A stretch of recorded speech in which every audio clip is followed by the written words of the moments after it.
Welcome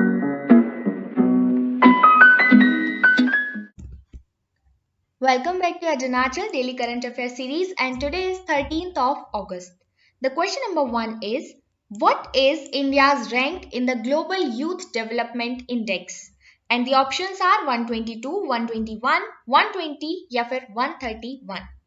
The correct answer is option A, 122 rank हासिल की है इंडिया ने ग्लोबल यूथ डेवलपमेंट इंडेक्स में, जो कि रिलीज किया जाता है कॉमनवेल्थ सेक्रेटरीट के द्वारा लंदन से.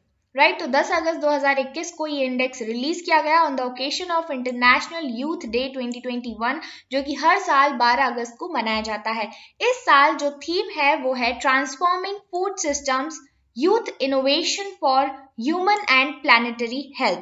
Remember, themes are very important for exam. Next हम अगर बात करें कि टॉप पर कौन है, तो सिंगापुर ने फर्स्ट रैंक हासिल की है और नाइजर लास्ट में है.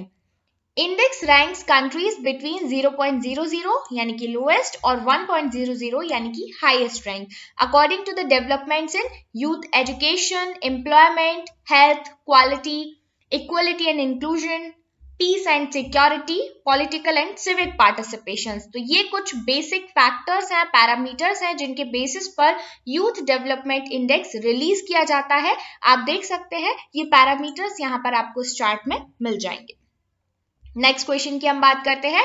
What amount has been released by the finance ministry as post devolution revenue deficit for the states of India? The correct answer is option C, rupees 9,871 crore rupees का fund यहाँ पर release किया गया है as an instalment of post devolution revenue deficit.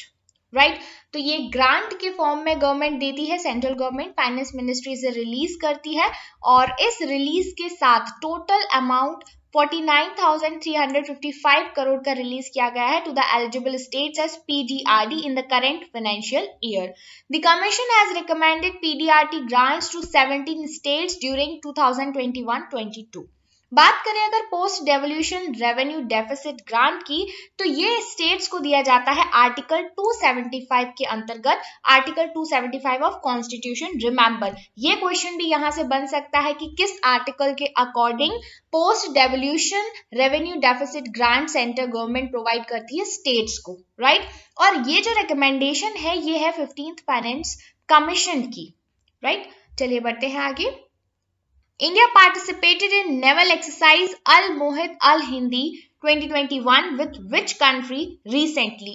Exercises बहुत important होती हैं, specially one day exams में काफी बार पूछी जाती है कि कौन सी एक्सरसाइज किस देश के साथ इंडिया कंडक्ट करता है. तो मेरा मानना है कि आप एक लिस्ट बना के रखिए, जो भी हमारी एक्सरसाइजेस है, चाहे वो नेवल हो या फिर मिलिट्री से रिलेटेड हो, उन्हें आप टेबल में कंट्री वाइज लिख कर रखिएगा, ताकि रिवीजन के टाइम पर आपको कंफ्यूजन ना हो और आप एक साथ सारे एक्सरसाइज को शॉर्ट पीरियड ऑफ टाइम में रिवाइज कर सके.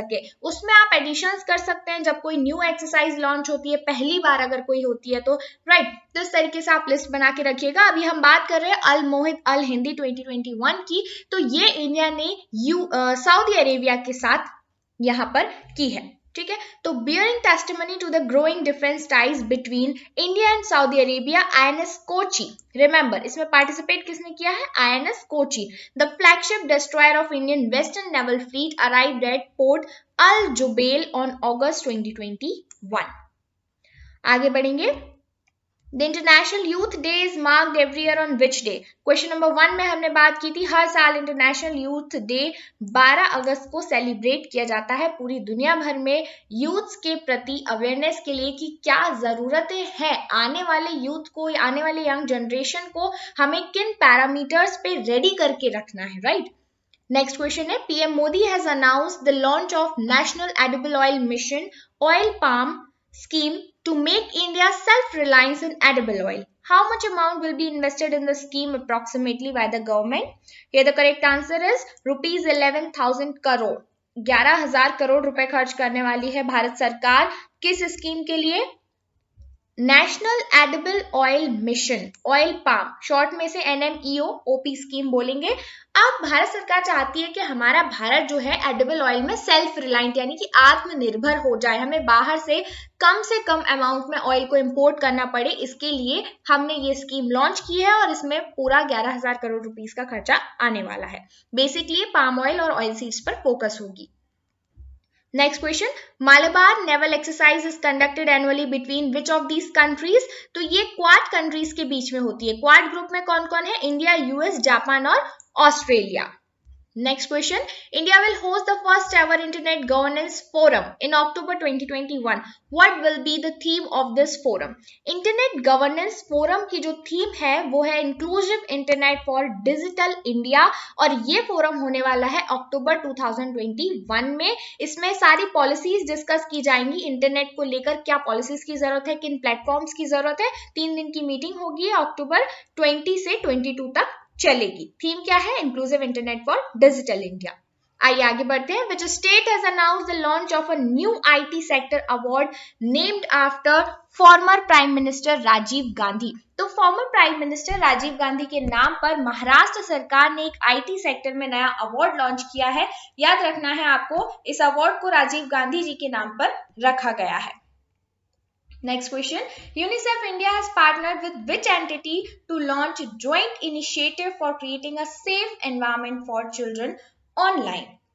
तो यूनिसेफ इंडिया ने, याद रखिएगा यहाँ पर यूनिसेफ ग्लोबल की बात नहीं चल रही है, यूनिसेफ इंडिया की बात चल रही है। तो यूनिसेफ इंडिया ने फेसबुक के साथ टाई अप किया है, पार्टनरशिप की है एक जॉइंट इनिशिएटिव के लिए, ताकि वो बच्चों को ऑनलाइन और ऑफलाइन सेफ एनवायरनमेंट इंश्योर करा सके, ताकि जो ऑनलाइन साइबर बुलिंग की कंडीशन सामने आती, केसेस सामने आते हैं, राइट, वायलेंस के केसेस सामने आते हैं ऑनलाइन, अगर हम बच्चों को, छोटे बच्चों को एक्सपोज करते हैं तो, राइट, इन सभी चीजों से उभरने के लिए, इन सभी चीजों से बचने के लिए फेसबुक और यूनिसेफ इंडिया ने पार्टनरशिप की है, ताकि वो बेहतर एनवायरनमेंट दे सके बच्चों को।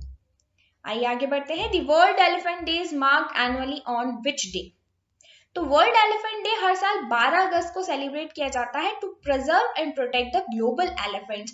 अगर हम एलिफेंट्स की बात करें तो इंडिया में बहुत पुराने समय से ही एलिफेंट्स काफी अच्छे अमाउंट में, यहाँ पर काफी अच्छे नंबर में यहाँ पर देखे जाते हैं, और इनके प्रोटेक्शन के लिए, कंजर्वेशन के लिए इंडिया में कई सारे नेशनल पार्क्स को इंटरकनेक्ट करने के लिए एलिफेंट कॉरिडोर्स भी बनाए गए हैं। मैं आपसे पहले भी डिस्कस कर चुकी हूँ कि कॉरिडोर्स क्या होते हैं, राइट, तो हम वापस से उस चीज को डिटेल में नहीं जाएंगे, बट यहाँ पर देखने वाली बात यह है कि ऑलमोस्ट 110 एलिफेंट कॉरिडोर्स है पूरे इंडिया में, लेकिन उनमें से सिर्फ 70% कॉरिडोर जो है ना, उन्हें रेगुलरली यूज किया जाता है, 25% को सिर्फ ओकेशनली यूज किया जाता है, जिनमें से 29% कॉरिडोर्स एनक्रोचमेंट के अंतर्गत आ रहे हैं, यानी कि उनमें अतिक्रमण देखा जा रहा है या उन पर कोई और डेवलपमेंटल एक्टिविटीज स्टार्ट हो गई हैं। 66% कॉरिडोर्स में हाईवे बीच में से पास होते हैं। अगर ये एलिफेंट कॉरिडोर है, बीच में से अगर हाईवे पास हो रहा है, तो क्या आप उन एलिफेंट्स की सेफ्टी को इंश्योर करा सकते हैं? नहीं करा सकते। यहाँ पर मैन एनिमल कॉन्फ्लिक्ट होने की संभावना बहुत ज्यादा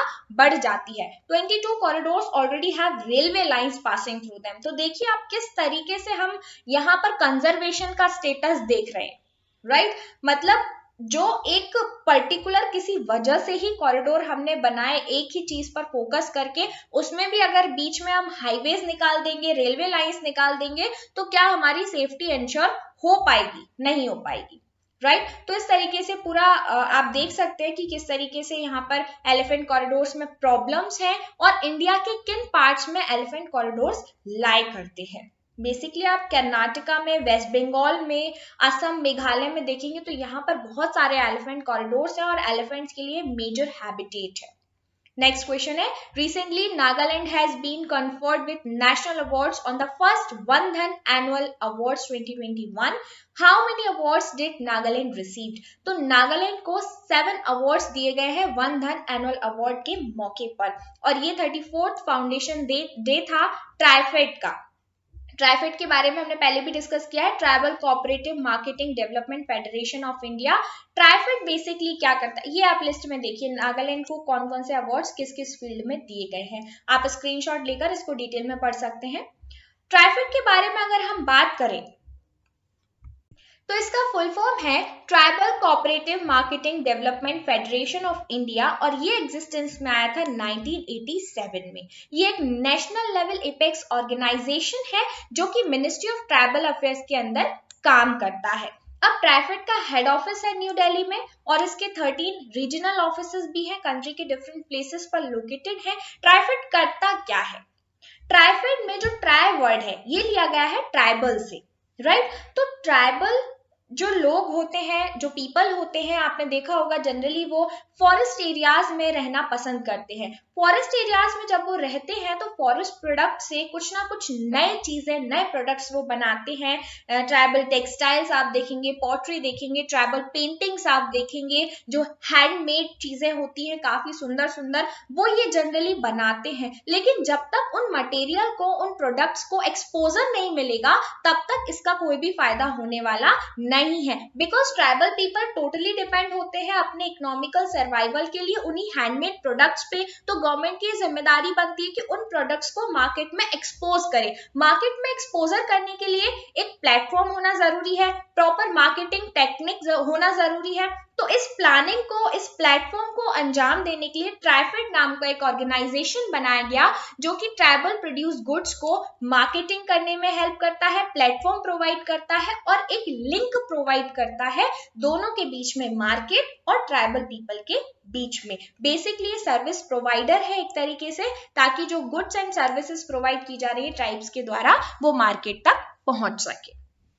नेक्स्ट क्वेश्चन है, who among the following has been roped in by RBI for banking fraud awareness campaign? आप सभी को याद होगा नीरज चोपड़ा, इन्होंने जैवलिन थ्रो में भारत के लिए पहला गोल्ड मेडल जीता है ओलंपिक्स में। तो नीरज चोपड़ा को RBI ने यहाँ अपनी एक अवेयरनेस कैंपेन में जगह दी है to warn people against digital banking fraud.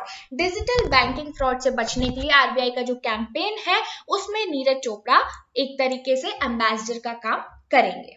So this is all for today. Thank you so much friend, stay tuned with एज हिमाचल।